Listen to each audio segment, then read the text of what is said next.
Bienvenue dans le podcast Shine, le podcast qui permet aux femmes de rayonner. Je suis Christine Levicki, coach et auteure de plusieurs best-sellers de développement personnel, dont J'arrête de râler et J'arrête de vivre ma vie à moitié endormie, tous les deux publiés aux éditions Erol.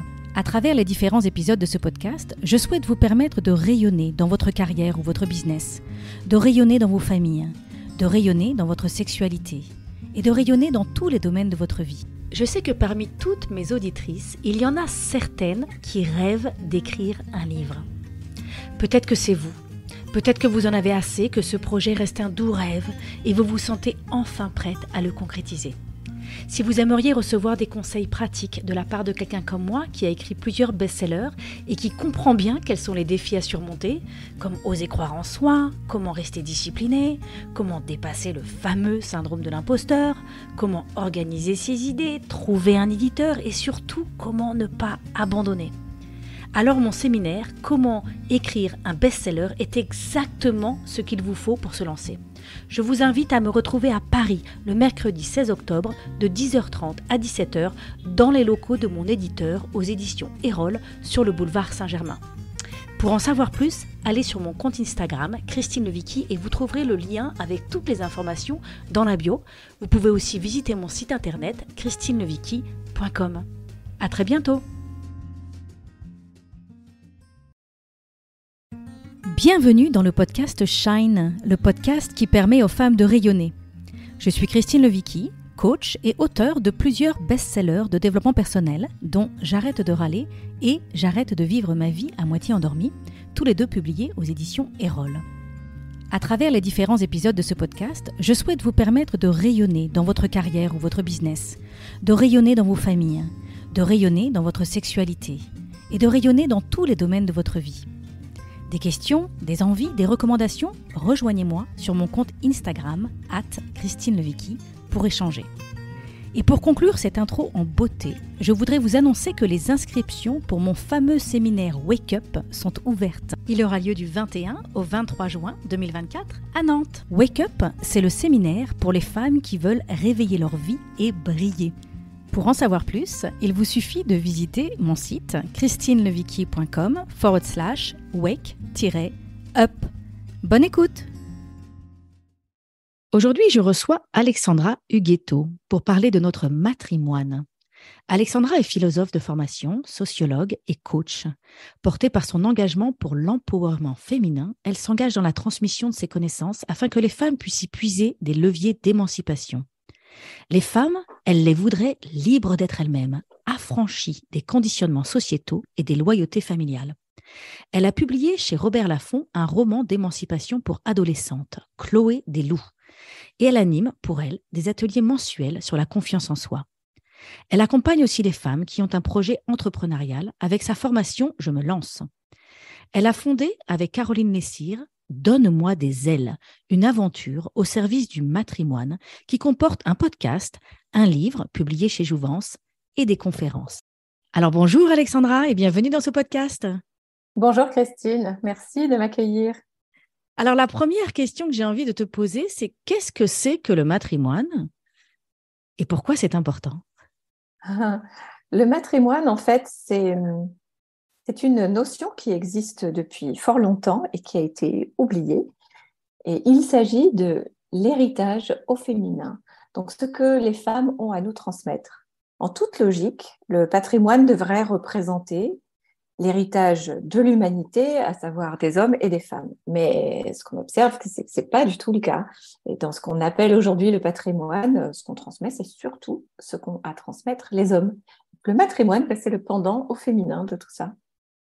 Donc, dans ton livre, tu as voulu mettre en lumière pourquoi on en est arrivé là. Qu'est-ce qui fait qu'aujourd'hui, on raconte essentiellement l'histoire des hommes dans notre patrimoine et puis, tu as voulu mettre en lumière tout ce que les femmes ont fait, enfin pas tout, mais certaines choses en tout cas importantes que certaines femmes ont fait et qui méritaient d'être mis en lumière. J'ai lu ton livre là pour préparer cet épisode de podcast et j'étais fascinée de comprendre en fait, de comprendre pourquoi on ressent ce décalage entre les femmes et les hommes et pourquoi les femmes ont du mal à prendre leur place dans la société. Et j'ai compris en fait que cette histoire de matrimoine et de patrimoine, en fait, c'était hyper important parce que ça construit notre perception du monde.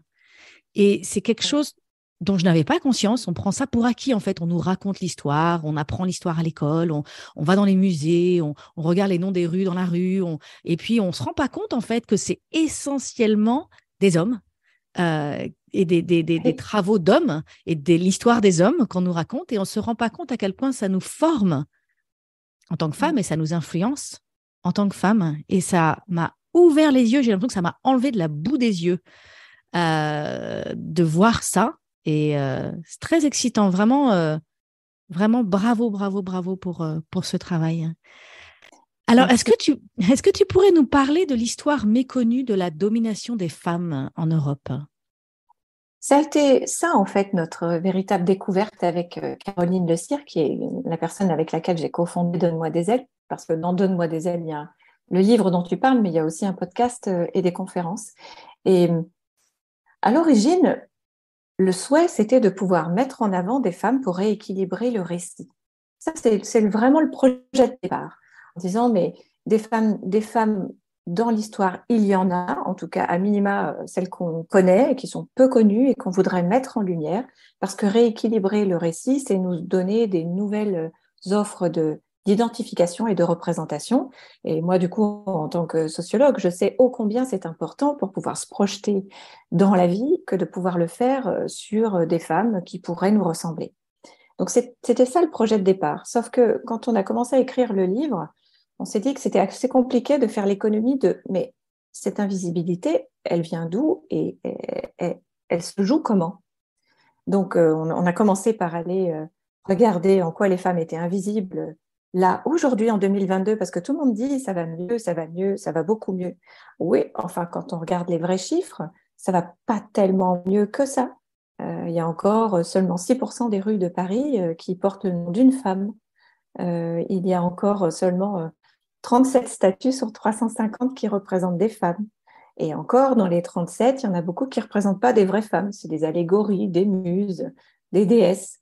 Ce sont pas des femmes en vrai qui ont créé des choses.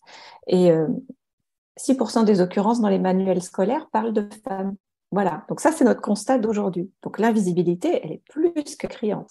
Donc il y a besoin de rééquilibrer ce récit-là pour mettre des femmes en avant. Mais on était encore dans cette idée que, comme les femmes avaient toujours été au foyer, c'était compliqué d'aller sortir les femmes de l'oubli parce qu'il n'y en avait pas beaucoup.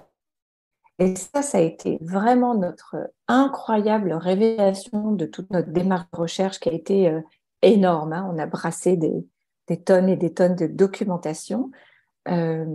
Caro finissait ses études de genre à la fac, elle avait repris un master de genre, donc on avait accès à des bibliothèques spectaculaires, donc ça nous a bien aidé. Et là, on a découvert qu'en fait, des femmes, il y en a toujours eu, qui ont créé, qui ont pensé, qui ont fait des choses, qui ont même eu du succès de leur vivant, quels que soient les siècles, mais qui a eu cette volonté de les invisibiliser, d'effacer les traces de ce qu'elles faisaient, et que cette volonté était masculine, et que ça fait 2000 ans que ça dure. Et ça a été le truc fou sur lequel on est tombé. Nous-mêmes, on en est tombé de l'armoire. Oui, et je t'ai écrit il y a quelques jours, hein. Je t'ai envoyé un Oui. message il y a quelques jours, je t'ai dit, oh là là, Alexandra, je suis en train de lire ton livre et toutes les 2 pages, je me dis, mais je disais des gros mots. Toutes les 2 pages, je disais des gros mots parce que c'était des prises de conscience de dire, what? C'est dingue. Donc, est-ce que tu peux nous raconter un petit peu ça, cette domination des femmes en Europe? Est-ce que tu peux nous donner un peu des éléments qui peuvent nous permettre de comprendre Oui, je peux donner ce qui se au passait? moins 3 grands repères parce qu'avant, les traditions n'étant pas écrites, on a moins de traces. En attendant, dans les traces qu'on a, il semble que au début, en Europe, lorsque nous étions des Celtes, les femmes avaient un rôle vraiment important dans la société. Elles pouvaient être des guerrières, elles pouvaient posséder leurs biens, elles pouvaient transmettre leur matrimoine et elles pouvaient aussi divorcer de leur mari. Voilà pour ce qu'on en sait. C'était à quelle Et époque ça? donc ça, c'est avant notre ère. D'accord. Début jusqu'à avant notre ère à peu près. Et début de notre ère, déploiement de l'Empire romain. Et arrive avec l'Empire romain tout le système social qui est extrêmement misogyne, dans lequel les femmes ne sont pas des citoyennes. Elles ont relégués au même rang que les enfants et les esclaves. Et c'est la loi du pater familias dans toute sa puissance. Et ça, c'est le premier gros shift où les femmes sont reléguées à un statut social très différent et n'ont plus du tout comment dire, d'accès ni aux fonctions de pouvoir, ni à être sur le devant de la scène, ni pouvoir faire de la politique. Elles n'ont plus accès à ça, ce qui n'était pas le cas chez les Celtes. On a quand même les traces de reines qui ont pu gouverner et de grandes guerrières. Donc ça, c'est vraiment la première étape. Et au Moyen-Âge, les femmes, quand même, en France, réussissent à reprendre du terrain, investir des métiers. D'ailleurs, il y a beaucoup de noms de métiers qui sont des noms féminisés. On est médecienne, on est euh, euh, Autrice. prêtresse, autrice, dramaturge. Voilà, les femmes peuvent accéder à certaines fonctions dans la société. Donc, elles ont réussi à regagner du terrain. Et le deuxième grand shift dans notre histoire, c'est la Renaissance. La Renaissance, on en a une vision vraiment hyper sophistiquée et très belle parce que c'est la promotion des arts, c'est le raffinement extrême, c'est aussi le début des temps modernes, donc on commence à rationaliser le monde. Oui, mais enfin, en même temps, il y a une politique misogyne effroyable qui se met en place, qui est beaucoup appuyée sur le système romain, parce que la Renaissance aussi, c'est le retour au système italien. Hein, c'est l'amour de ce raffinement italien, mais avec toute la société. Et revient à nouveau le schéma autour du paterfamilias. Et les femmes perdent énormément de droits. Elles les perdent vraiment. Il y a même un édit du Parlement en 1530 qui leur interdit d'exercer des métiers. La société s'organise pour faire en sorte que là où les femmes exerçaient des situations de métier, par exemple, valorisantes, ou pouvaient avoir euh, euh, mis en place les systèmes santé, des évolutions en termes de pharmacopée ou de médecine, par exemple, tout ça va être effacé. Et ça s'opère en une cinquantaine d'années. Et ça va être appuyé aussi par la fameuse chasse aux sorcières qu'on attribue souvent à tort au Moyen-Âge, alors que ça se passe à la Renaissance, où là, on va en plus s'acharner sur les femmes dès qu'elles sont autonomes, puissantes, indépendantes. Mais on va s'acharner sur elles, entre 100 et 200 000 morts. Hein, en Je lisais Europe dans à ton cette livre, époque. je n'avais pas repéré il y avait eu l'impact de l'imprimerie à ce moment-là. L'imprimerie a été inventée et du coup, il y a eu beaucoup de diffusion de pamphlets qui étaient mensongers et très, très misogynes. Et ça a permis cette contamination, en fait, du message qui fait qu'il y a vraiment eu la haine des femmes, en fait. Un vrai, et puis des messages absolument hallucinants où la médecine cherchait à prouver enfin la science cherchait à prouver que les femmes étaient défectueuses ou Inférieure. inférieures au niveau leur cerveau était faible. Est-ce que tu peux nous parler un peu de ça, de toutes ces recherches scientifiques où ils cherchaient à prouver scientifiquement que les femmes étaient inférieures?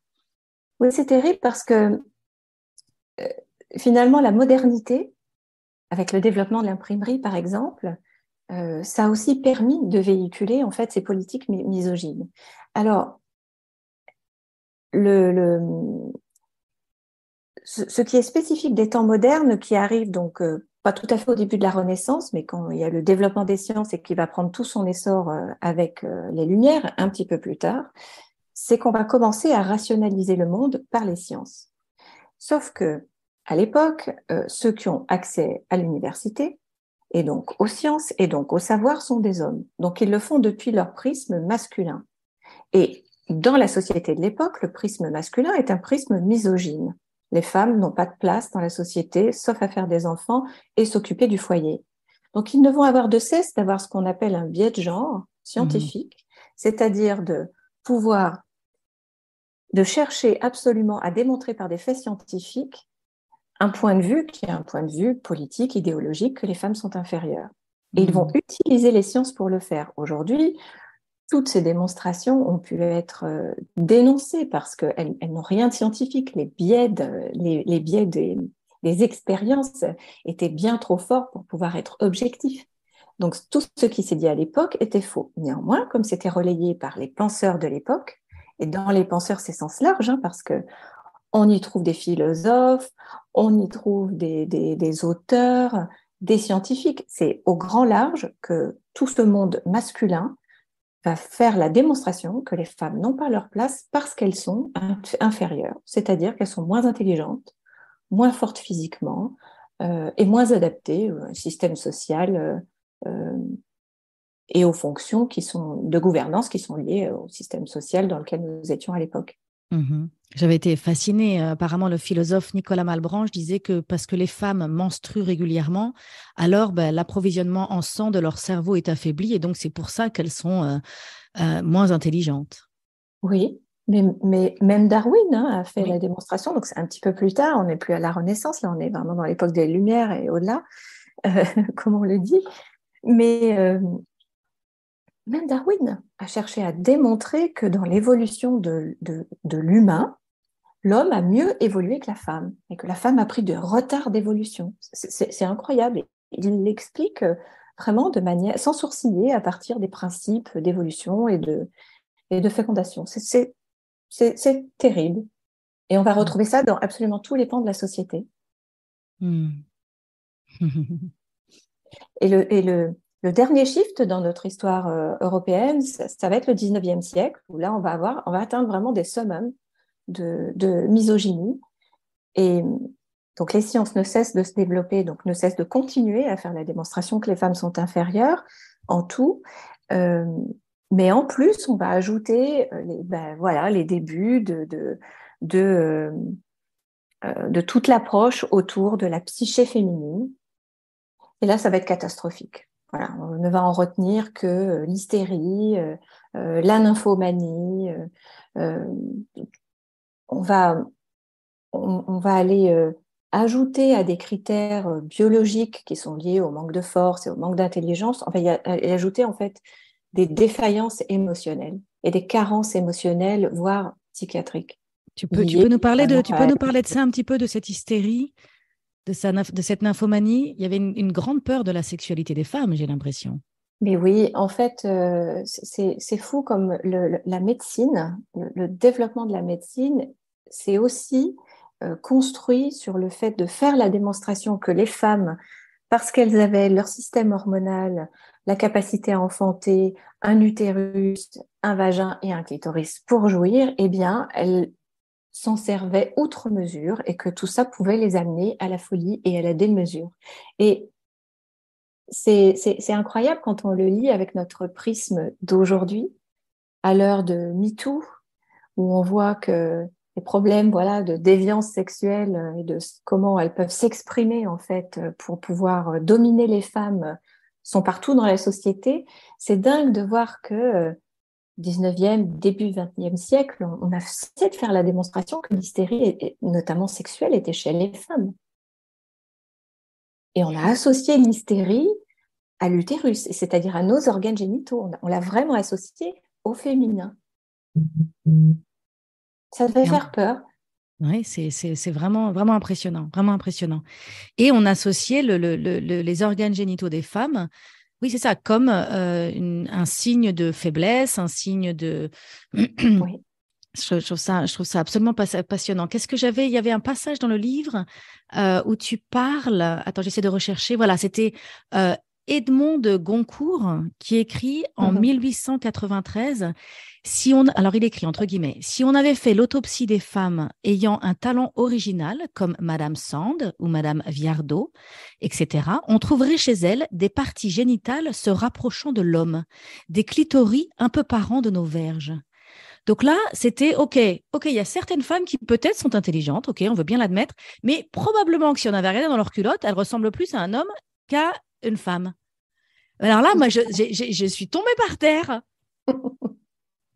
Sachant que Georges Sand a été quand même vraiment tellement décrié. Bon, là, Goncourt semble lui accorder du crédit, c'est déjà ça. Mais elle avait été tellement décriée violemment de son temps. Mais oui, ça va jusque-là. C'est-à-dire qu'on va jusqu'à l'absurde et démontrer que si des femmes sont intelligentes, ben, c'est forcément qu'elles sont exceptionnelles et qu'elles n'ont pas ce caractère féminin et qu'elles sont plutôt des hommes déguisés en femmes. Mhm. Mhm.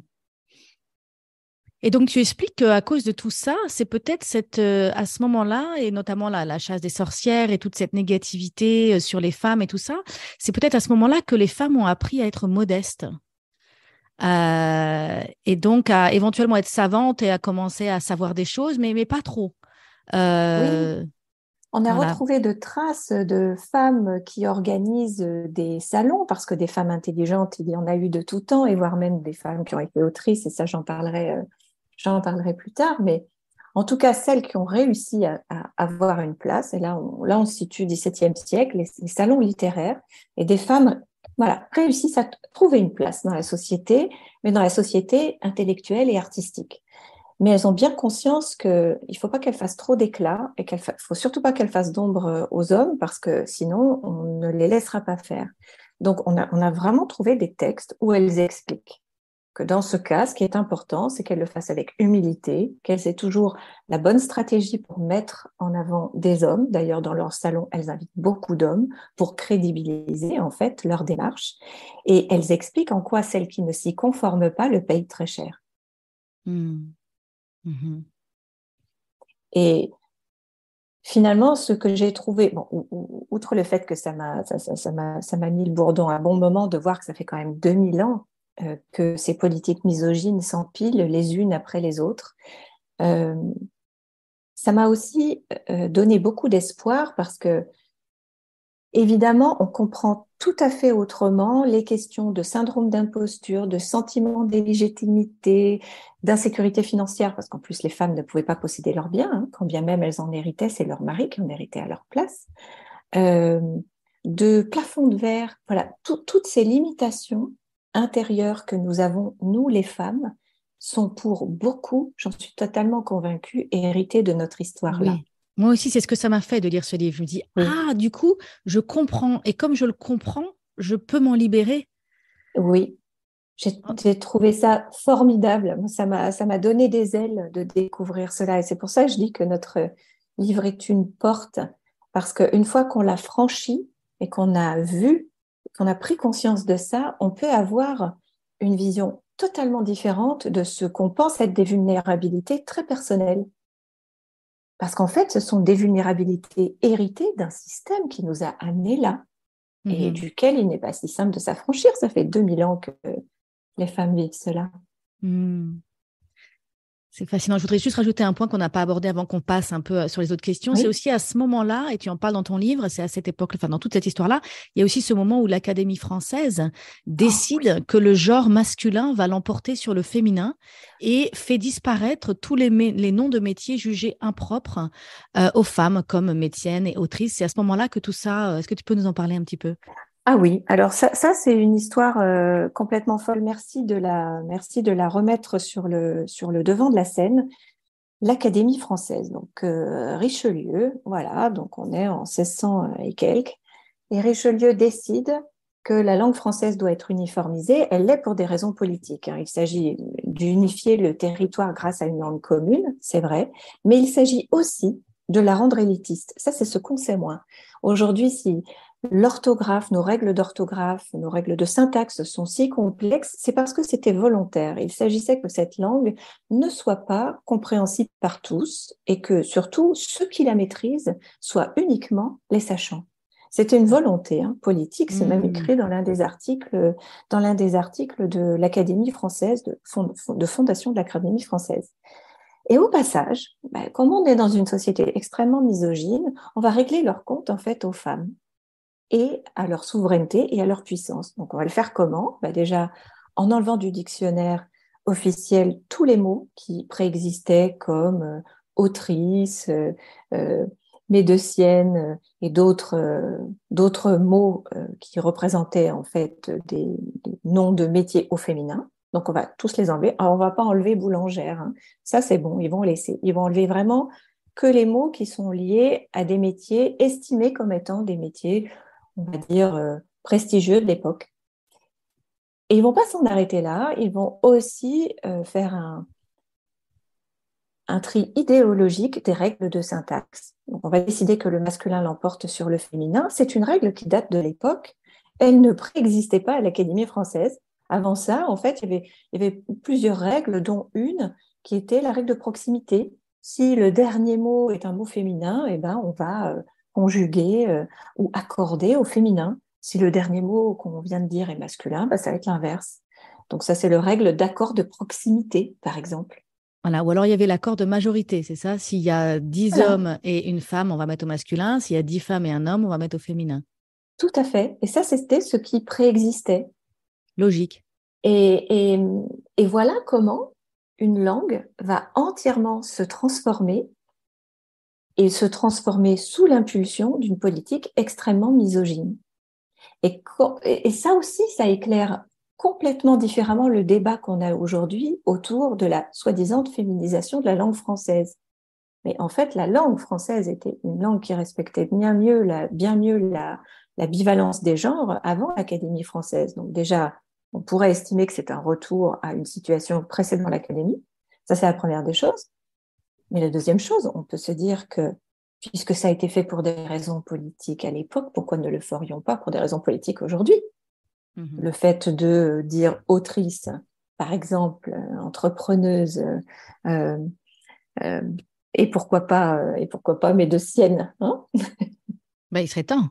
Il serait temps. Il serait temps parce Et qu'il ça y a, éclaire il y a autrement plein de le femmes débat médecins. d'aujourd'hui. Mhm, Mais oui, mhm. et ça éclaire tellement autrement le débat d'aujourd'hui sur la langue française. Et on se rend compte que même parfois, nous, les femmes, on dit, mais non, non, gardons le côté très pur de cette langue. Et il y a beaucoup de femmes qui veulent pas toucher à la langue française. Ben, Mais on c'est nous a parce que, beaucoup dit, on nous a beaucoup transmis cette idée de la noblesse de la langue française. oui, Donc on la valorise, on voit, et je pense qu'il y a quelque chose d'intéressant en France. On a cette excellence, on a dans notre culture, ça fait partie de notre culture, cet intellect, cette excellence. Donc on n'a pas envie de le perdre. Mais en même oui, temps, il y a des limites.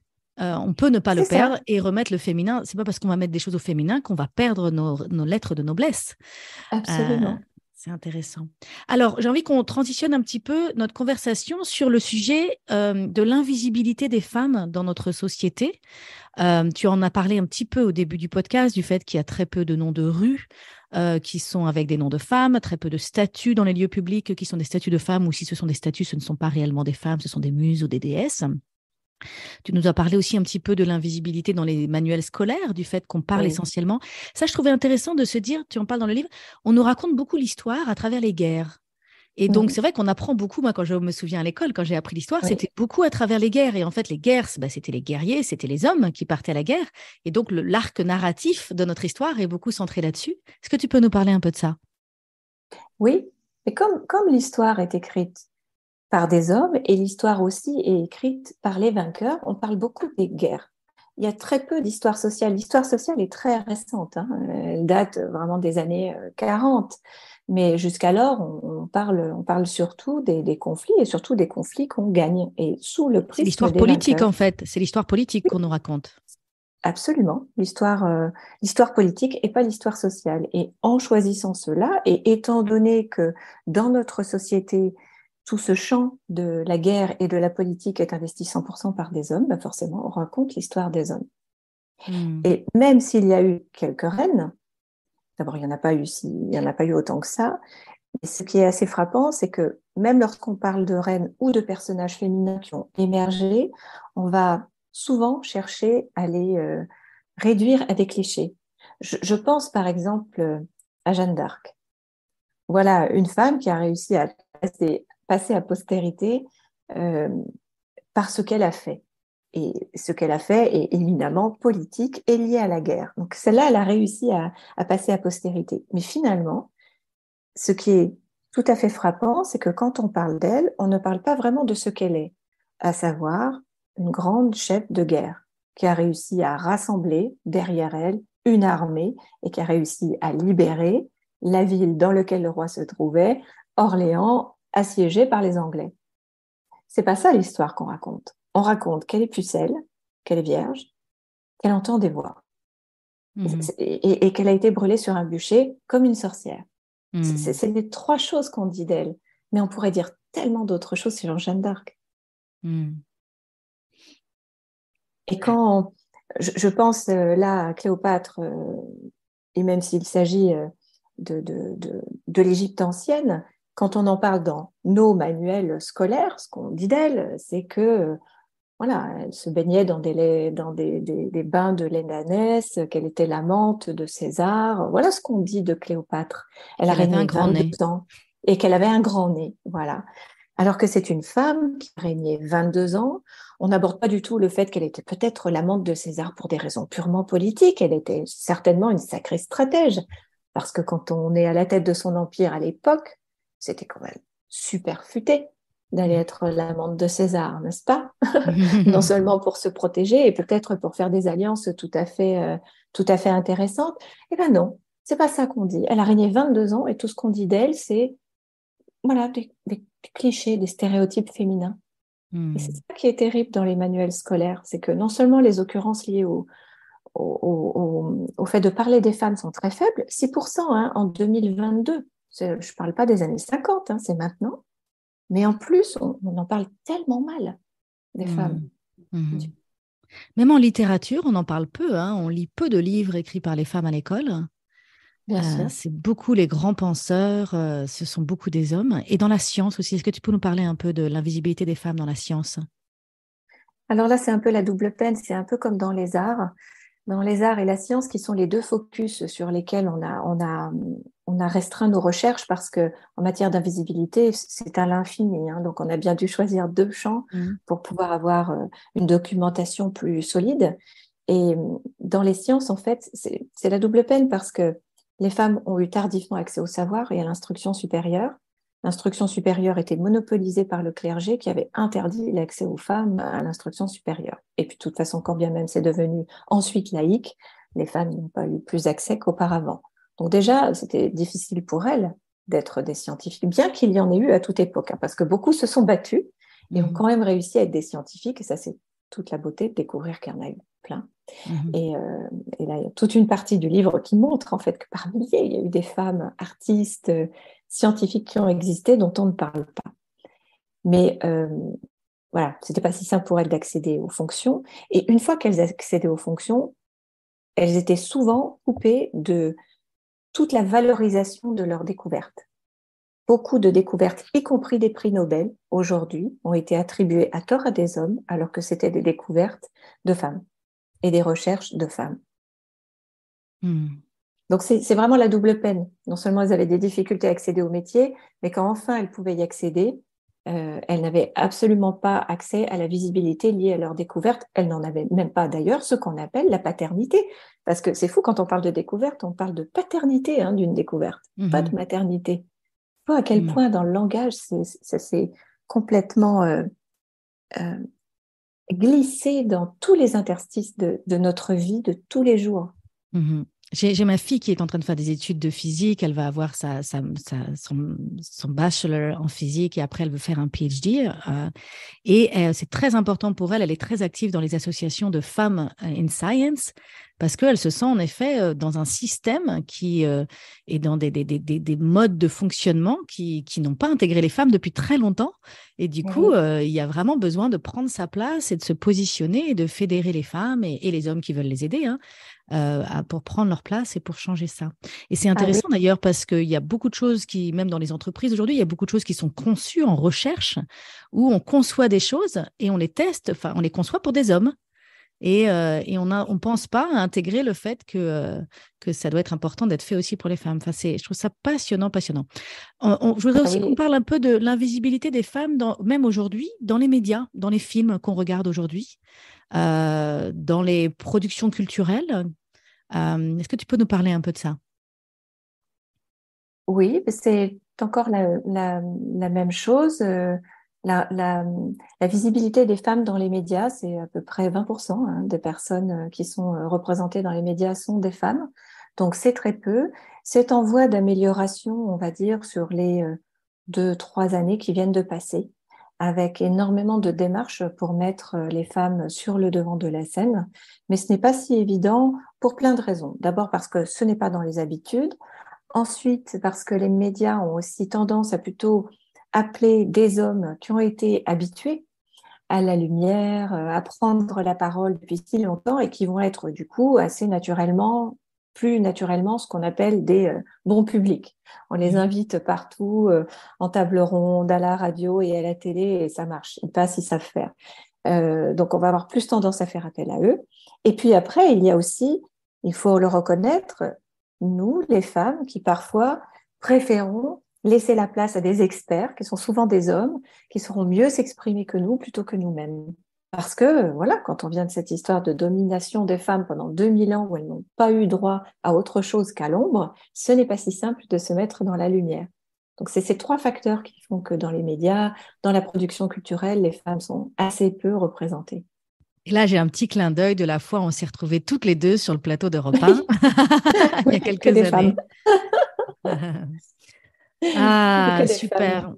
Et on parle aussi des histoires qui sont racontées dans les films, dans les histoires qui nous sont racontées derrière nos écrans quand on regarde les films dans le cinéma. Il y a aussi aujourd'hui des efforts qui sont faits pour que les femmes prennent des rôles où elles font vraiment évoluer l'histoire et elles font vraiment bouger les lignes dans l'arc historique du film, parce que pendant longtemps, les femmes avaient des rôles un peu complémentaires au rôle masculin. Tu peux nous parler un petit peu de ça? Oui, et ça, c'est très intéressant. Pourquoi aujourd'hui on a des données intéressantes sur ce thème-là en particulier? Parce qu'on a pu mettre en place ce qui s'appelle le test de Bechdel, qui est allé examiner dans des films les situations où les femmes étaient vraiment montrées parce qu'elles étaient des personnages intéressants. Et leur critère, c'était est-ce qu'elles parlent d'elles? Est-ce qu'elles est-ce qu'elles se parlent entre elles quand elles sont entre femmes ou pas? Ou est-ce qu'au contraire, quand on les montre, elles ne parlent que d'enfants ou elles ne parlent que de leur amant, de leur amoureux ou de leur mari? Et c'était dingue parce qu'il y avait si peu j'ai oublié le chiffre là, mais c'est en dessous des 20% des, des films qui, en 2020, ont passé la barre du test de Bechdel. C'est-à-dire que quand il y avait des femmes, elles n'étaient jamais montrées pour elles-mêmes, toujours sous l'angle masculin. Donc, soit parce qu'elles étaient des objets sexuels, soit parce qu'elles étaient des mamans, soit parce qu'elles étaient des femmes et des épouses. Donc là, il y a du boulot à faire. Et ce qui est intéressant, c'est que quand on passe le test de Bechdel sur des productions artistiques, filmographiques faites par des femmes, ça s'inverse complètement. Et au contraire, les femmes réalisatrices, les femmes scénaristes montrent des femmes qui agissent, qui ne sont pas simplement passives et juste un élément de décor, c'est peut-être un peu excessif, mais en tout cas, ce qu'on appelle en littérature un adjuvant. C'est-à-dire, elles ne sont pas des adjuvants des personnages masculins, parce que c'est eux qui l'intéressent. Non, c'est au contraire, elles ont toute leur valeur ajoutée dans le film en question. Alors, je voudrais mentionner que quand on parle de discrimination, c'est le thème pour l'instant de notre conversation, quand on parle de cette discrimination et des inégalités sociales, c'est toujours important d'aborder la notion d'intersectionnalité et de comprendre qu'il y a la discrimination sur les femmes, mais il y a aussi des femmes, et cette intersectionnalité, elle marche sur tous les sujets de discrimination, mais que parfois il y a des cumuls d'inégalités. Et donc, par exemple, aujourd'hui, on voit peu de femmes dans les films, mais les femmes qu'on voit dans les films sont souvent des femmes blanches, ayant un certain niveau d'éducation ou un certain statut social. Alors, si on est une femme...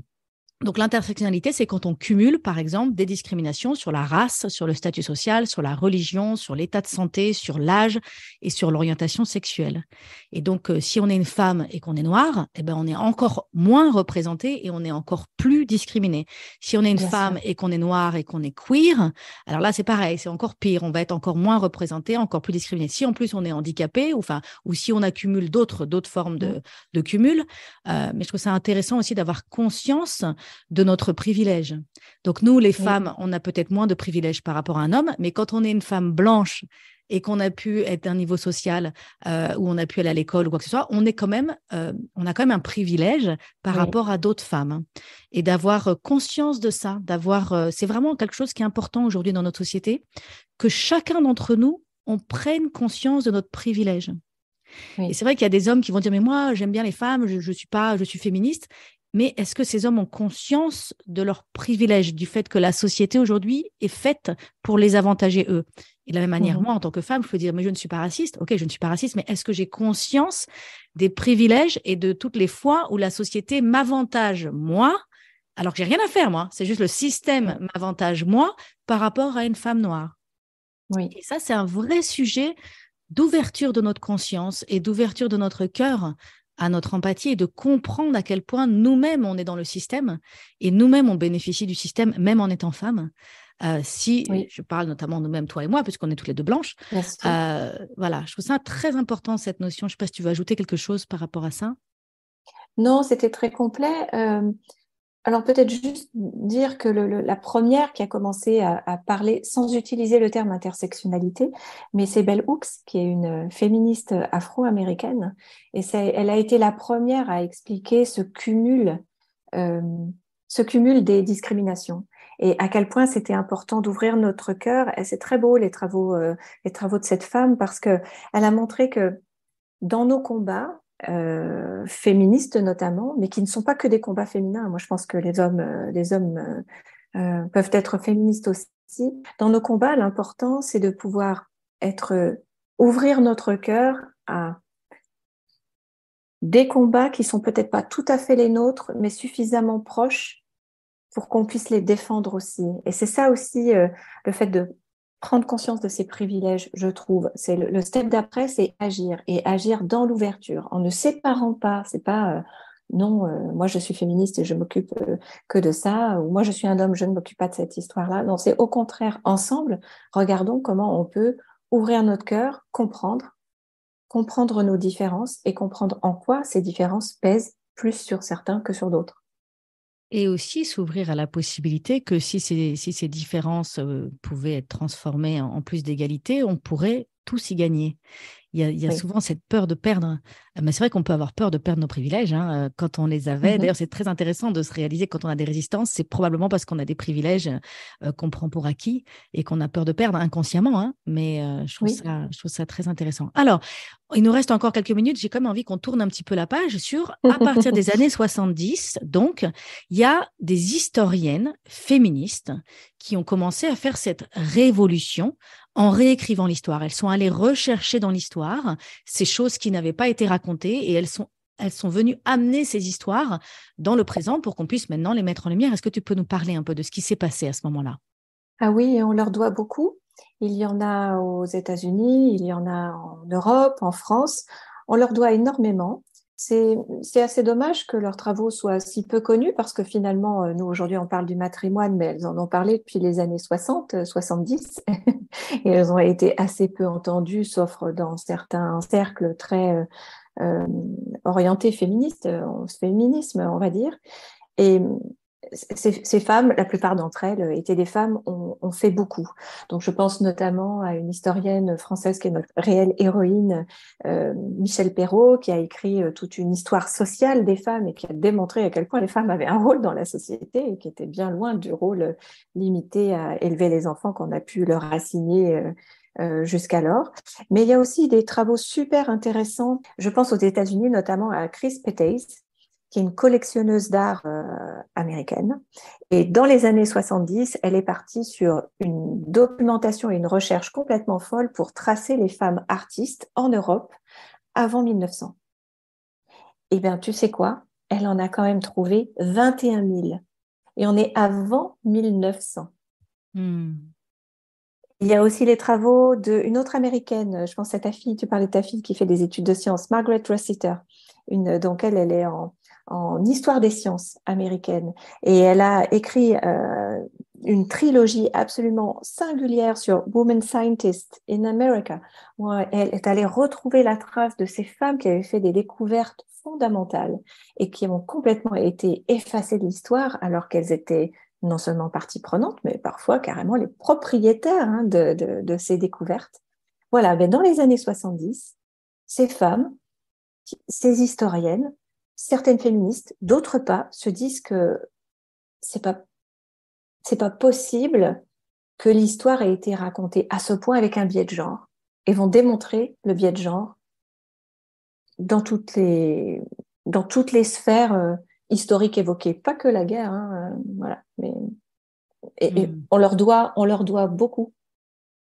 Leurs travaux sont certainement pas suffisamment accessibles pour qu'on puisse en profiter. C'était aussi notre volonté avec Caroline de pouvoir faire un livre vraiment chouette et léger, facile, dans lequel on rentre facilement, bien qu'il y ait des données historiques et fort documentées, mais que ce soit facile d'y entrer pour pouvoir ouvrir les yeux. Peut-être que leurs travaux ne sont pas assez accessibles, mais on leur doit tout. Et c'est pas fini parce qu'il y a encore aujourd'hui des historiennes comme Marilène Matoupatis, qui est une préhistorienne qui, elle, est en train petit à petit de démontrer que l'homme préhistoire était une femme, que les artistes dans les grottes étaient des femmes et pas du tout des hommes comme on l'a toujours dit. Bref. C'est important tout ça parce que ça nous permet ça nous permet de changer notre représentation et ça nous permet de nous sentir représentés. C'est important cette notion de représentation, de se dire si on est dans une société, si on vit dans une société où on ne voit pas le reflet, on ne voit pas la représentation de ce que l'on est, et ben c'est très dur de prendre notre place. Et donc aujourd'hui, on a vraiment ce mouvement de représenter la place des femmes et de réécrire l'histoire pour représenter la place des femmes et d'accorder la place aux femmes. C'est aussi la même chose avec tous les mouvements LGBTQ où les gens qui sont homosexuels veulent se sentir représentés. Et c'est très, le mot qui me vient en anglais, c'est healing. Je ne sais pas comment dire en français, mais c'est très important pour notre âme. Oui, c'est porteur de guérison, en effet. Voilà, c'est porteur de guérison de se sentir représenté et de se dire il y a une place pour moi parce qu'on a accordé de la place à des gens comme moi, des gens auxquels je peux m'identifier. Et comme je peux m'identifier à ces gens qui ont été reconnus par la société, ça veut dire que moi, j'ai une place dans cette société. Et donc, si les femmes n'ont pas été reconnues dans les sciences, n'ont pas été reconnues dans tous ces domaines, dans la politique, dans l'économie, dans l'entrepreneuriat, dans tous ces domaines, la littérature, ben c'est compliqué pour une femme de se dire j'ai le droit, moi, de prendre ma place. Moi, quand j'ai écrit mon livre, mon premier livre, J'arrête de râler, je me souviens très, très bien de me dire, mais je me souvenais de tous ces grands penseurs que j'avais étudiés à l'école. Et c'était que des hommes. Et on les mettait tellement sur un piédestal, ces grands penseurs, que moi je me disais, mais qui es-tu pour oser prétendre que ta pensée mérite d'être mise sur papier et que qui que ce soit va s'intéresser à ta pensée? Et j'ai vraiment dû dépasser cette croyance pour prendre ma place de manière imparfaite, mais la prendre et diffuser ce message qui était à l'époque donc le message de J'arrête de râler. Mais je me souviens avoir dû vraiment confronter cette mémoire de ces grands penseurs qu'on avait tellement vénérés. Et du coup, comme je n'étais pas représentée dans ces gros penseurs, comme je ne pouvais pas m'associer, m'identifier par là, ben, du coup, j'avais du mal à moi prendre ma place là-dessus. Ah oui, et pour pouvoir s'identifier et se mettre dans le sillage de femmes qui ont déjà fait le boulot pour nous et déjà ouvert des voies, mais ça change absolument tout. Ça change tout dans notre capacité à oser. D'ailleurs, c'est vraiment tout notre propos qui est là dans la dernière partie de l'ouvrage, qui était notre propos de départ, à savoir, OK, le matrimoine, ça nous sert à quoi? Mais en fait, ça nous sert à plein de choses. C'est fort utile pour nous de pouvoir nous identifier et connaître les trajectoires de femmes inspirantes. Parce que ça nous permet... Excuse-moi, tu parles du féminisme de l'intime. J'aimerais bien que tu abordes ça à la fin de notre épisode. Oui, alors ça pour moi c'est tellement important. Il y a beaucoup de féminisme aujourd'hui et c'est important qu'il y en ait beaucoup et qu'il soit divers pour des raisons d'intersectionnalité comme nous l'avons évoqué précédemment, mais aussi pour des raisons de méthode. Et il y a des femmes aujourd'hui qui sont dans le combat et dans la lutte et tant mieux parce que grâce à elles, franchement, on obtient des choses. Et l'important c'est que les féminismes puissent se compléter et moi, je suis vraiment sur ce que j'appelle ce féminisme de l'intime. Et du coup, Caroline m'a vraiment suivie dans cette démarche qui est de lever les entraves intérieures. Parce que moi, j'ai travaillé en entreprise pendant 15 ans et j'ai vu que même là où il peut y avoir des quotas pour que les femmes puissent accéder à certains postes de gouvernance, mais parfois les femmes n'osent pas les prendre. Et je suis convaincue que ce féminisme de l'intérieur qui permet aux femmes de lever les entraves, d'avoir de l'audace et d'oser briller, c'est un féminisme qui est déterminant pour que les femmes puissent profiter de tous les combats qu'ont menés les autres, les guerrières, les féministes qui, elles, se battent pour les droits.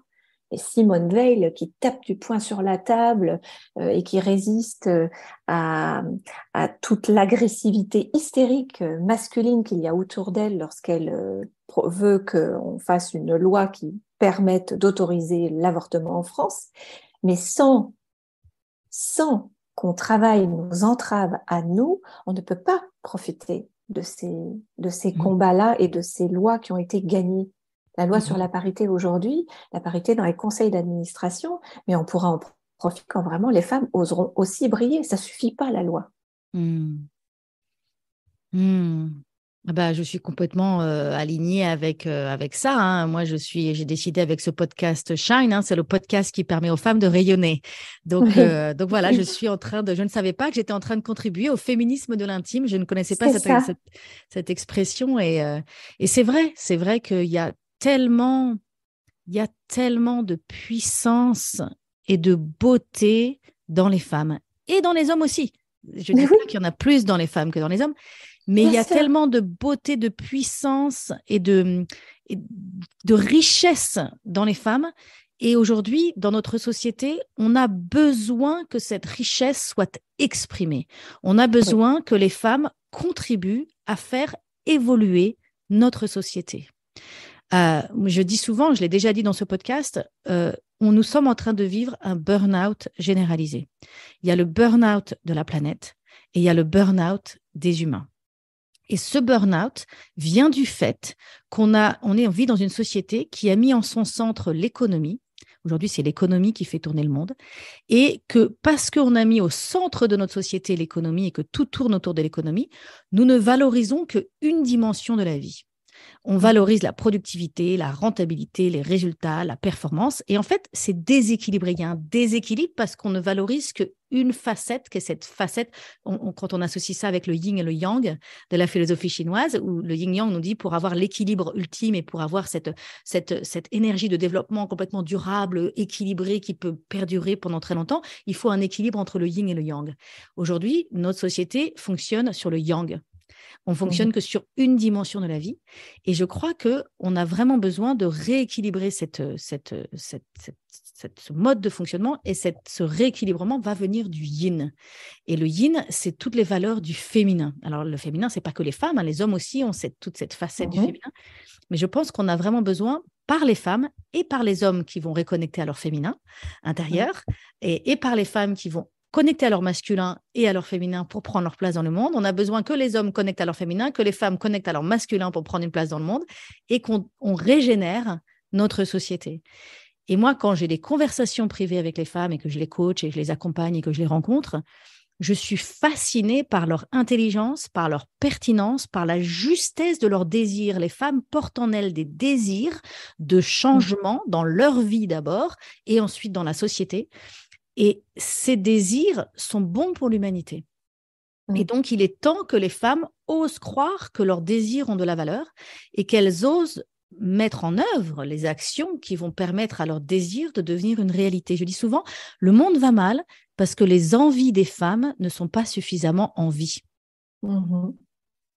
Et les femmes doutent de leurs envies. Elles doutent, elles se disent non, mais n'importe quoi. Elles attendent l'approbation des hommes pour qu'un homme leur dise si ton idée, ton envie de ce que tu voudrais pour toi ou pour ta vie ou pour ton activité ou pour ta carrière ou pour ta ville ou pour quelles que soient les envies que tu as pour ta vie, elles attendent que les hommes les accréditent et leur disent oui, tu as raison, c'est une bonne idée. Mais non, c'est une bonne idée.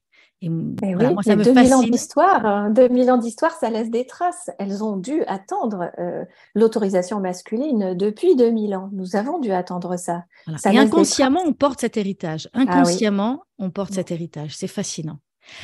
Alexandra, on va devoir clôturer cet épisode. Est-ce qu'il y a quelque chose qu'on n'a pas dit qui est très important à dire pour conclure? Oui, je voudrais... on a beaucoup parlé de comment connaître tout cela nous permet de trouver une nouvelle source de souveraineté. Mais je voudrais quand même réinsister sur le fait que les trajectoires des femmes inspirantes sont une clé aussi de souveraineté. Il y a à ouvrir les yeux qui permet d'être plus souveraine de nous-mêmes, mais aussi s'inspirer de ces femmes. Et donc, je recommande d'aller, il y a un autre livre, mais il y en a beaucoup d'autres, sur les femmes oubliées, les femmes effacées de l'histoire, et les podcasts, le nôtre, et puis d'autres encore, qui permettent d'aller écouter, comprendre, connaître les trajectoires de ces femmes. Parce on a beaucoup à apprendre d'elle.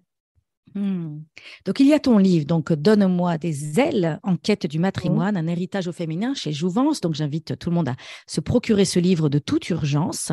Où est-ce que les personnes peuvent aussi retrouver ton podcast ou sur les réseaux sociaux? Comment est-ce qu'on peut te retrouver? Sur toutes les plateformes d'écoute. Alors, sur notre site Donne-moi des ailes, donc c'est donne-moi des ailes, .com, mais aussi sur toutes les plateformes d'écoute disponibles pour les podcasts. Il est diffusé grand large. Et sur les réseaux sociaux, est-ce qu'on peut te retrouver? Sur les réseaux sociaux, on a un compte Instagram, un compte Facebook, une page LinkedIn, Donne-moi des ailes. Donc, on peut suivre aussi notre actualité. Super, super. Ben, écoute, merci beaucoup, Alexandra. Merci, Christine. Si tu aimes ce podcast et que tu veux m'encourager à continuer, je t'invite à mettre 5 étoiles à partir de ton téléphone sur Apple Podcast ou sur ta plateforme préférée. Tu peux aussi partager l'épisode que tu viens d'écouter avec ton entourage si tu penses que cela pourrait les intéresser. Et si tu as envie d'aller plus loin, je t'invite à t'inscrire à la newsletter Shine sur mon site christinelevicky.com/inscription. Tu pourras recevoir mes meilleurs conseils pour prendre le pouvoir sur ta vie et rayonner. En attendant, je te dis à bientôt pour un nouvel épisode.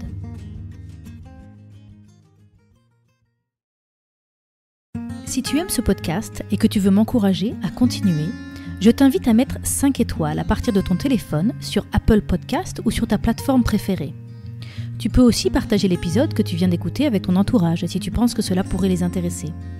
Et si tu as envie d'aller plus loin, je t'invite à t'inscrire à la newsletter Shine sur mon site christinelevicky.com/inscription. Tu pourras recevoir mes meilleurs conseils pour prendre le pouvoir sur ta vie et rayonner. En attendant, je te dis à bientôt pour un nouvel épisode.